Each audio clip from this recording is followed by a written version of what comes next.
This Sports Blitz podcast is brought to you by LMG. Grow your business through logo design, paper products, and video production. Visit leemarketing.net to learn more. People over there at Bradbury Medical Center, so go check them out today.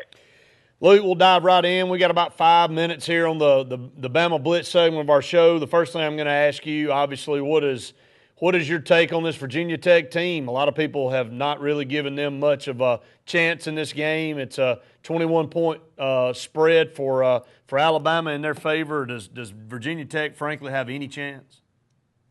Personally, I don't think so. I've been doing research for this game, of course, for the Coaches Cabana, which will be this weekend, obviously coinciding with the game at Kalijah Restaurant. But I just don't see it. I mean, Logan Thomas, the quarterback for Virginia Tech, I've gone back and looked at his stats. He went from a 60% completion rate in 2011 to 51% last year.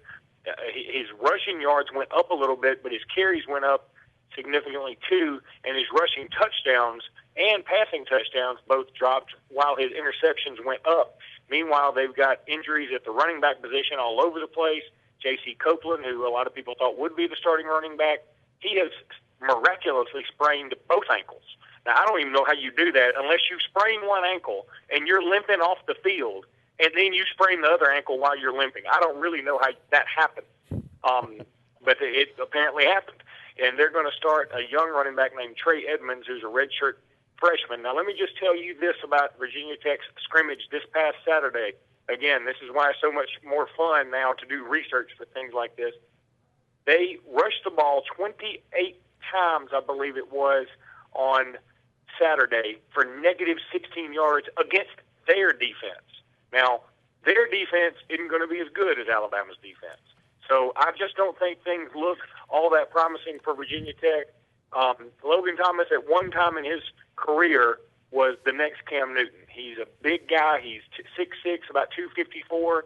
He was ranked the number one tight end prospect in the country when he was coming out of high school, number 71 overall. And Trey Edmonds, who I mentioned just a minute ago, the running back, he was ranked as 4 stars, but he was ranked as an outside linebacker, the number 16 outside linebacker in the country. So you've got two guys playing very key positions. Neither one of them are at the positions they were ranked for when coming out of high school. Well, Luke, with those offensive stats in that scrimmage, it looks like Scott Loeffler's keeping up with his reputation as a great offensive coordinator. Yeah, I mean, I think Scott Loeffler, when you can't run and you can't pass, I think you know who's in charge of offense. Hey, Luke, some newcomers for Alabama this Saturday. Who are you excited about seeing for the first time? Well, I mean, I'm really excited about a lot of guys. I mean, that 11 true freshmen were on the depth chart, which was released the other day, much to the chagrin of Nick Saban. He hates depth charts. Reuben Foster, of course, is a guy. He's listed as the number 2 guy behind Trey DePriest at the Mike linebacker position. Jonathan Allen, who's going to wear number 93. He's a defensive end. He'll probably get in the game some, I believe.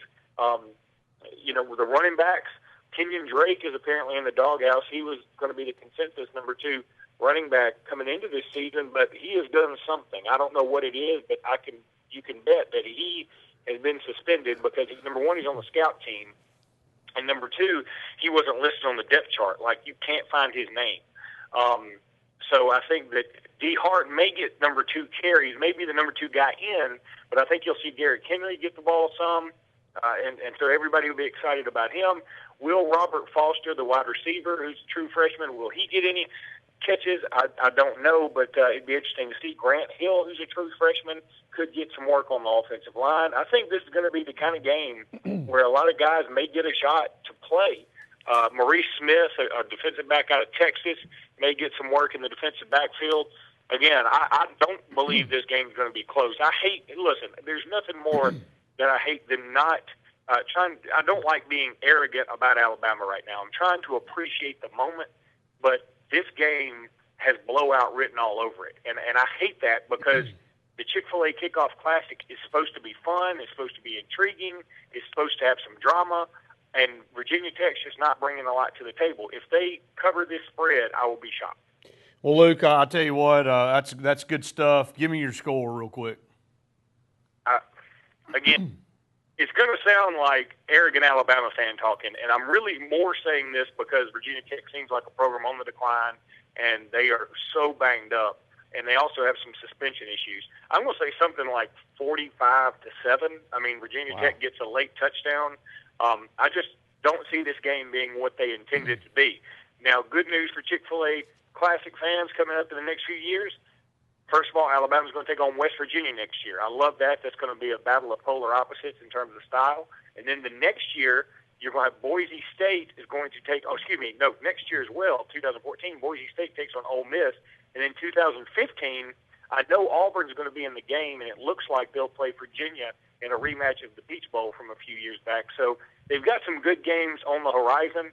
I just don't think this is going to be one of them. I agree with you, Luke. I don't think it's going to be much. And, hey, look, you don't have to give a disclaimer. Everybody that watches and is a fan of this show knows you're an arrogant Alabama fan. Well, listen, I got to be arrogant about something. Hey, you got a lot to be arrogant right now about Alabama football for sure. But, hey, Luke, we want to thank Mike Bradbury again and all his staff for sponsoring the Bama Blitz.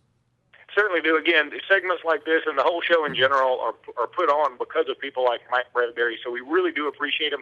Please go out there and visit him today for any of your needs.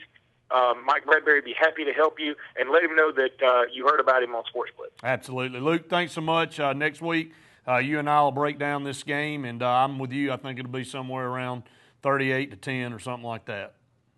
Well, all I care about, really, I'm just so excited about football being here, and I know we're talking Alabama, Vitek, and Auburn, Washington State, but quite frankly, I think both state schools win those games pretty easily. And the game that I'm really anxious about is this Clemson-Georgia game. I mean, I wish we could spend 3 segments talking about it. It's the most intriguing opening game in quite some time just because of the history and because of the rankings and everything. Absolutely. There's so many storylines, and then, of course, the first team, second team, third team quarterback by the coaches. Ben and Randy going to talk about that here. We appreciate it, Luke. Talk to you next week. All right, guys. Thanks so much. That's Luke Robinson with the Bradbury Bama Blitz. When we come back, Randy will join me, and we'll discuss Alabama football, this game, what we think will happen, and these games around the country that are going to be ones to watch. Stay tuned. More Sports Blitz Live, presented by JR's and SNS Power Rack.